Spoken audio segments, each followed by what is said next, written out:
Hello everyone. आज हम महाराष्ट्र के पॉलिटिकल ड्रामा के बारे में बात करेंगे। इलेक्शन रिजल्ट से पहले अपोजिशन के बड़े बड़े सपने थे, सरकार बनाना, नया चीफ मिनिस्टर चुनना। लेकिन रिजल्ट, अरे भाई रिजल्ट तो बिल्कुल शॉकिंग निकला।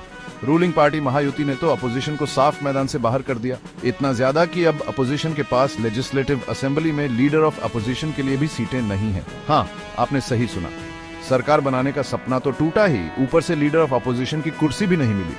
पर क्यों? चलो समझते हैं। महाराष्ट्र में लीडर ऑफ अपोजिशन बनने के लिए किसी भी पार्टी को 288 में से कम 29 सीटें चाहिए होती हैं। सिंपल मैथ्स है ना? लेकिन यहाँ ट्विस्ट है, कोई भी अपोजिशन पार्टी इतनी सीटें नहीं जीत पाई। सबसे ज्यादा सीटें उद्धव ठाकरे की शिवसेना यूबीटी के पास है, वो भी सिर्फ 20। कांग्रेस, उनके पास तो सिर्फ 16 है। और शरद पवार की पार्टी, उनके पास तो बस 10 सीटें हैं। अब आप सोच रहे होंगे, क्या ये सब मिलकर कोई गठबंधन नहीं बना सकते और अपना लीडर ऑफ अपोजिशन नहीं चुन सकते? देखिए, ऐसा नहीं हो सकता। रूल्स के हिसाब से गठबंधन करके ये पोजीशन नहीं मिल सकती। इसके लिए एक ही पार्टी के पास जरूरी सीटें होनी चाहिए। इसका मतलब 1960 में महाराष्ट्र असेंबली बनने के बाद पहली बार ऐसा हो सकता है कि कोई लीडर ऑफ अपोजिशन ही ना हो।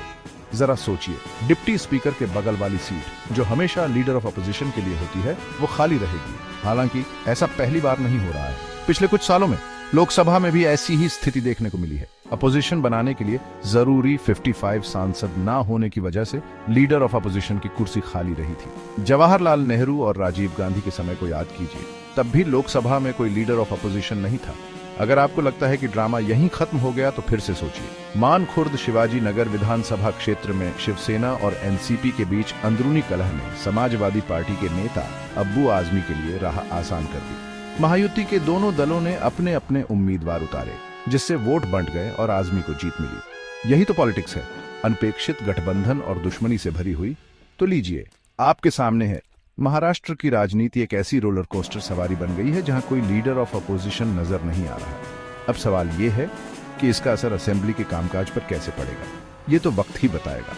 और अपडेट्स के लिए बने रहिए और नीचे कमेंट में अपने विचार जरूर शेयर कीजिए। Thanks for watching.